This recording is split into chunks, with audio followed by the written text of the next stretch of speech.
Madame, Monsieur, bonjour et bienvenue sur le Midi News.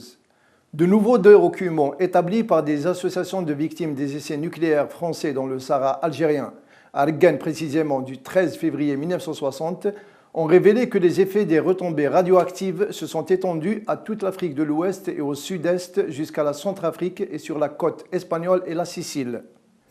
Classée secret défense par l'armée française pendant des décennies, cette carte a été déclassifiée le 4 avril 2013 dans le cadre de l'enquête pénale déclenchée par les vétérans des campagnes d'essais nucléaires français dans le Sahara au début des années 60.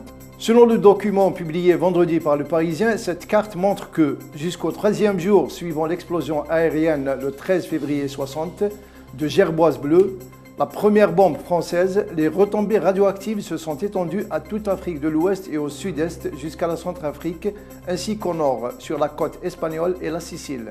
La première explosion atomique dans le désert algérien a fait de nombreuses victimes et causé de dommages sérieux, aussi bien à l'environnement qu'aux populations qui souffrent encore de séquelles.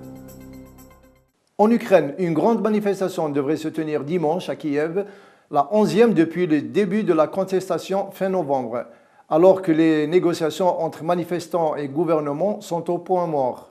Tous les 234 manifestants ukrainiens arrêtés ont été libérés, mais les poursuites contre eux sont pour l'instant maintenues, a annoncé vendredi le procureur général Viktor Ptionka.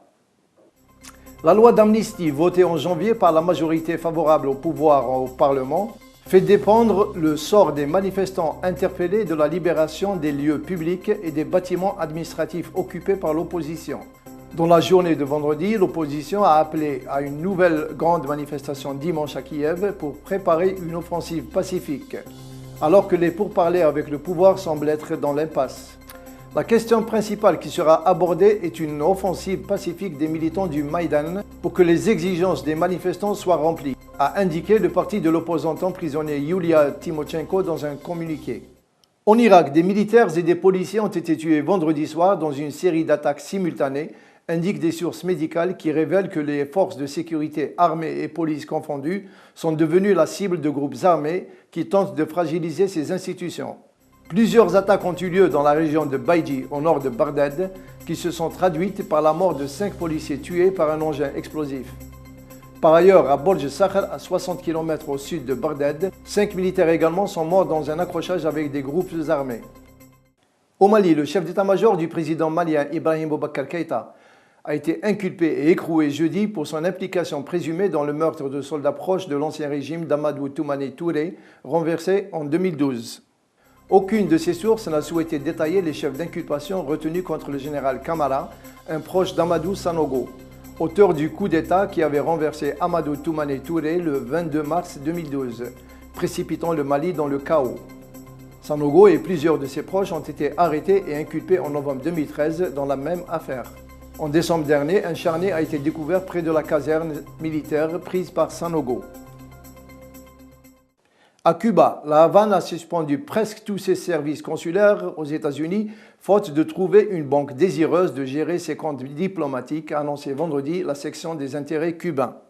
Il est devenu impossible pour la section des intérêts de trouver une banque basée aux États-Unis qui puisse gérer les comptes bancaires des missions diplomatiques cubaines, a annoncé le groupe dans un communiqué qui explique la difficulté à cause des restrictions américaines émanant de la politique de blocus économique, commercial et financier de Washington.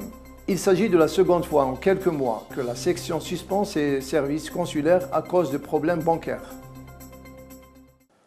En Bulgarie, quelques 120 manifestants nationalistes ont été interpellés vendredi alors qu'ils tentaient, selon la police, de prendre d'assaut une mosquée à Plovdiv, faisant plusieurs blessés. Des manifestants nationalistes qui scandaient des slogans racistes et xénophobes ont tenté de prendre la mosquée d'assaut, a annoncé le secrétaire général du ministère de l'Intérieur. Plus de 2000 personnes avaient d'abord manifesté devant le tribunal de Plovdiv. La justice y a examiné en appel la demande du Mufti, chef spirituel des musulmans, de voir restituer à sa communauté la mosquée de la ville proche de Karlovo, qui avait été nationalisée au début du XXe siècle.